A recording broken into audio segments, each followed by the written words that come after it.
Now, another question that I know will be on a lot of people's lips watching this, David, is, okay, so if these 30 to 40 people all got mutilated and were covered up by this military group, how come we don't know about these people who gone missing? Or why aren't their relatives shown the bodies, or why isn't it exposed? I asked Tony Dodd the same questions, basically, in one of our evening phone chats. I think it was probably after he told me about the Dolby Forest case of these 7 unfortunate people who were recovered there.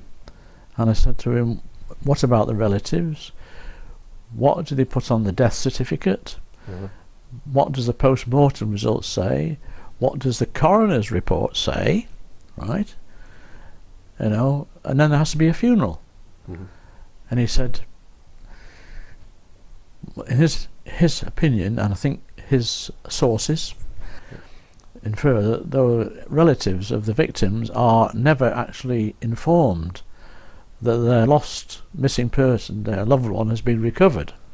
That person is still on the missing lists of the police files, which is terrible in itself, isn't it? I mean, that is terrible. So I think Tony agreed with me when I said that probably the bodies would be removed covertly and sent down to somewhere like Porton Down in Wiltshire, which is a very secret establishment there. Mm-hmm. Might be there for a while, and then they'll probably ship them to the United States. Now, you mentioned the Brazilian case, which in terms of photographs is probably the best case on record of a human mutilation, which took place in 1988, we believe, and there's a full police report on that. And is there a post-mortem report with that as well? Yeah, yes there is. Right. So now, it's quite a controversial case because certain researchers who have covered animal mutilation in a great deal of depth, such as Linda Moulton Howe, who I interviewed for the Silent Killers film that we did, and we discussed animal mutilation worldwide, and she claims to have spoken to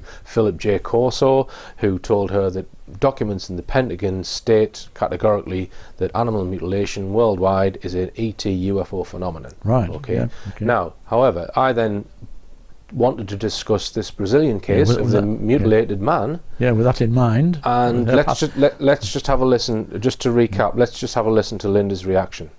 There was one case, I believe, in Brazil where there was a jaw strip and all the other signs of mutilation. Oh, you're talking about the photos that Gavard presented in Nevada in the early 90s and enrages me. He had not one shred of evidence beyond the photographs. The photographs were sent to me because he never had the courtesy to even contact me, to even ask me what I thought of the photographs, but used my name in the presentation as this is like the animal mutilations that Linda Moulton Howe has investigated. Untrue and absolutely unprofessional, and the wrong way to present anything to an audience when he has done no research of what I call research. Okay. And let me give you the backstory. So somebody tells me that this man from Brazil has done this and sends me those photographs. And I take the photograph to a medical doctor. I did not set up anything. I just put the photos down in front of a medical doctor and said, if you had a victim in front of you like this, what would you conclude?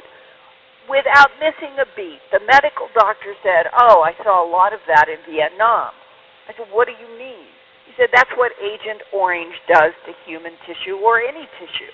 I said, well, what do you mean Agent Orange does this? He said, in Vietnam, we always had, because he worked in a medvac team in Vietnam, he said, we were always spraying Agent Orange, and we were always seeing animals and humans that had these deep penetration holes surrounded by the black carbon ring because we're a carbon life form, and Agent Orange always leaves black circles around penetrating wounds in flesh because we're a carbon-based life form, and that's what Agent Orange does.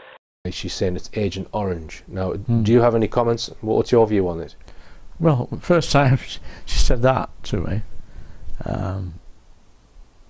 she was quite agitated, really. She said she'd spoken to an ex-army medical officer who was in Vietnam, showed her the picture. She showed him she claims, the pictures of the Brazilian man body. Which, just to interrupt there, David, had the rectal core, jaw strip, seemed to have organs removed, because the chest was sunken right in. He had his ears removed, and the internal organs into his brain were missing, both eyes. He had 2 little holes in his skull, which we don't know what happened there. Right. And he had muscle taken from his arm, small holes, and muscle extracted, and in his thigh was an oval hole, and his scrotum had been removed, as you say, an anal core. There was something on his feet as well, and his toes, but just forget about that, I can't remember. Right. No blood again, no blood. Right. So, you then, Agent Orange is what she... Yes, well, I was flabbergasted, to be honest. And this army medic chap had said to her, "Oh yes, we've seen that before, that's Agent Orange," because they were using it in Vietnam against the Vietnamese and the Viet Cong or whatever. And I think some poor members of the public, you know, like killed with napalm as they were burnt by Agent Orange. But I mean, I went on the internet, did a search for Agent Orange, and it's mainly chemical skin burns, which aren't deep. And certainly Agent Orange does not make surgical incisions of depth into the body and remove the organs. So for her, with all her experience and knowledge, to come out with that, to me, was quite a shock. Who was using Agent Orange on civilian populations in Brazil? I mean, were the Americans... I mean, that in itself is a serious accusation to make by the American government, who will be flinging the stuff about in Brazil. And we also have the statement from Professor Tony Fremont, because you were in communication with him in the late 1990s and early 2000s, and you showed him the photographs of the Brazilian man. Yes. So Tony Dodd came here into this very, where we are now, conservatory, our house, with Professor Fremont, who's a human pathologist, who does pathology work for British police in UK crime, murder cases. And we went through a lot of animal pictures. A lot of them were Linda's. He brought one of Linda's books with him, Tony, because at that time I didn't have that many photographs of my own, because I hadn't been doing this research that long. And we went through all those, and then Tony opened the envelope and produced the 6 or 7 photographs of this Brazilian man, put them on the table in front of Tony Fremont, who was quite shocked, and he paused, and then he made some remark out loud, but almost to himself, like, "I don't see how we could do this." So he was talking about his profession when he said the royal we, you know, we to do it. So a professor of pathology has said that, and you've got that on tape, so we can hopefully have a listen to that. Yes, if we can find the tape. You recorded that meeting was recorded on audio. Yes, with Tony's permission. You know, Tony Fremont. Yes. In late 2009, I visited Wales on at least 2 occasions in attempts to interview Derek Goff, but getting him to agree to speak initially was difficult. He was reluctant to talk because in 1997 he suffered serious threats and a suspicious fire shortly after informing the police about being in possession of the information. The information included colour copies of 11 photographs of 2 mutilated corpses which the police took from him. Derek decided to pass the story to somebody else because Goff himself was in fear of his life. He passed the photographs and information to retired police officer and UFO researcher Tony Dodd. This can be verified by reading Tony Dodd's book, Alien Investigator. Derek Goff is listed in the acknowledgements at the front of Tony's book. On page 257, Tony describes the Derek Goff story, although not referring to him by name. Another trusted contact, with whom I have had several conversations, has given me details of a quick response team set up by Margaret Thatcher's government, and as a result of her cooperation with President Reagan. The team, again made up of elite forces, was on permanent standby to attend the sites of any UFO landing or crash. carrying bleepers which would summon them any time they were needed. Helicopters were permanently ready to ferry them to the scene of the crash. Their role was to seal the site from the public, if necessary evacuating any civilians living within the sealed perimeter. They set up 2 cordons, a tight one around the actual UFO and a wider one to isolate the whole area within several hundred yards. They also attended sites of animal and human mutilations, which shocked and horrified them. As my contact said, they could accept the horror of war, but they were not accustomed to seeing such brutal wounds on animals and humans in peacetime.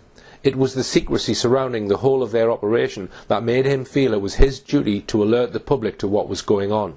Unfortunately, the first contact he made was with an inexperienced young UFO enthusiast, the book is referring to Derek Goff here, who secretly recorded their conversation. This young man played the tape to other UFO researchers and talked about it at their meetings. He was very naive because within days a mysterious fire broke out in his office at home and all his files were burned. He realized he was in over his head and contacted me. He sounded terrified. His wife was so frightened she moved out and left him. Luckily, they are now back together again. But he made it clear that he wanted nothing more to do with this investigation and passed it over to me.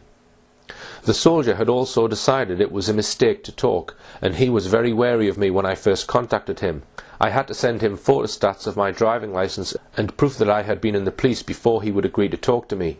He told me he had discussed me with his colleagues from the quick response team and they had agreed to him helping me, as long as it was very discreet. They all shared his feeling that the public were being kept in the dark. They attended crash scenes across Europe, including Spain and Germany.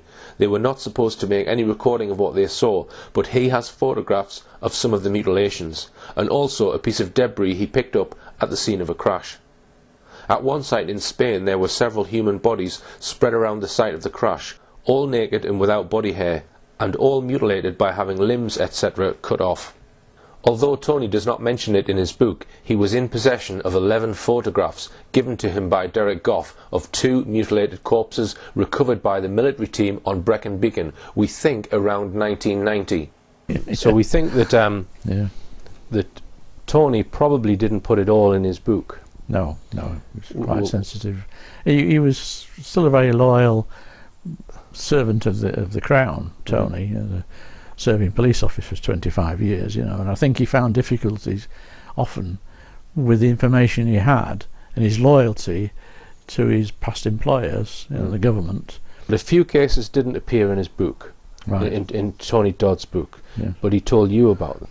He confided to me that in North Yorkshire, in Dalby Forest, which is part of the North Yorkshire National Park, and it's a huge area of forest, sort of north of Pickering, just south of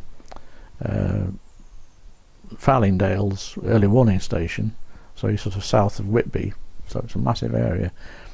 And this area was quite renowned for animal mutilations, and Tony had quite a few reported to him by a guy that worked for the Forestry Commission, who he calls in his book Cedar.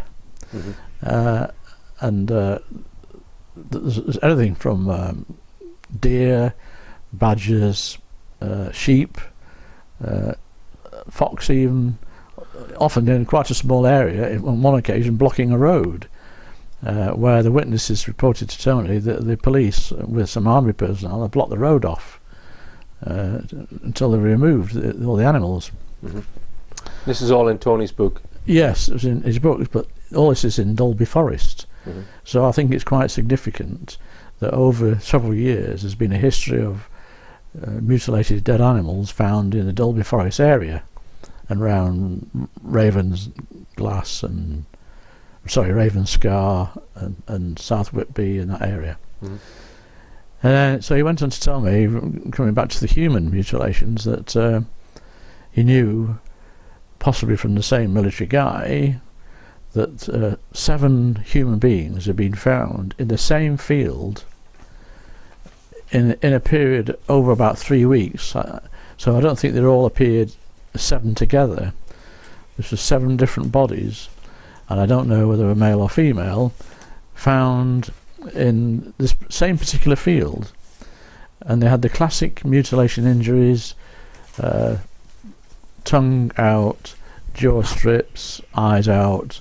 And interestingly, hair removed. Yes, and that was a very strange thing I'd never come across, and I don't know whether Tony had. But there was all the bodies were totally lacking any hair. You know, the hair follicles somehow had been stripped and all the hair taken out. So it wasn't just the hair of the head or beards or the pubic hair. It was all over.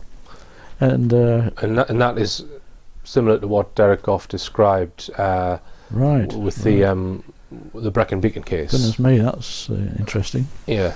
Now, yeah, go on, David. You just wanted to say that the authorities had some sort of cover story cobbled together in case something leaked to the media, and Tony thought it was quite humorous in a way. The idea was that somebody had been dumping mannequin dummies into the field. So now there's a couple of other cases which the military guy possibly didn't mention to Goff. Right. That we think he gave to Tony. One of them involved a Staffordshire case. Yes, Tony mentioned, apart from the 7 bodies up in Dalby Forest in Yorkshire, there was an 8-year-old girl found in Staffordshire. Now, I don't think it said to me where in Staffordshire it was, or what year it was, or what state her body was in, but he implied that her injuries were the usual classic modus operandi of, the usual jaw strip, organs removed and all the rest of it, and being very clean and bloodless again. Right. Like there was no blood recorded, part of the information went with the 7 bodies in Dalby Forest. Right. Now this girl, being Staffordshire, I would say it was even money, it would be in the Cannock Chase area. Right. Because there has been quite a lot of UFO activity around Cannock Chase. Right. And another case involving a 4x4 vehicle, this time back on Brecon Beacons. Oh right, yes. Yeah, thanks for reminding me. Yes, this was Brecon Beacons again, which is interesting, isn't it? And there was a family in a 4x4 vehicle. I don't know what the model was. If he told me he didn't, I can't remember. And they went missing for a period of time. And I think some searches were set up to go and find them. They found the vehicle first of all with no occupants, parked up some remote spot, and one of the things that they observed was that all the seats had been ripped out in a very unusual fashion. What exactly he means by that, we don't know. But then a day or two later they found the family. It was mum and dad and a boy and a girl, ages, if he did tell me I can't remember, and they were laid out in a row on the grass or by the roadside, with again the classic mutilation injuries.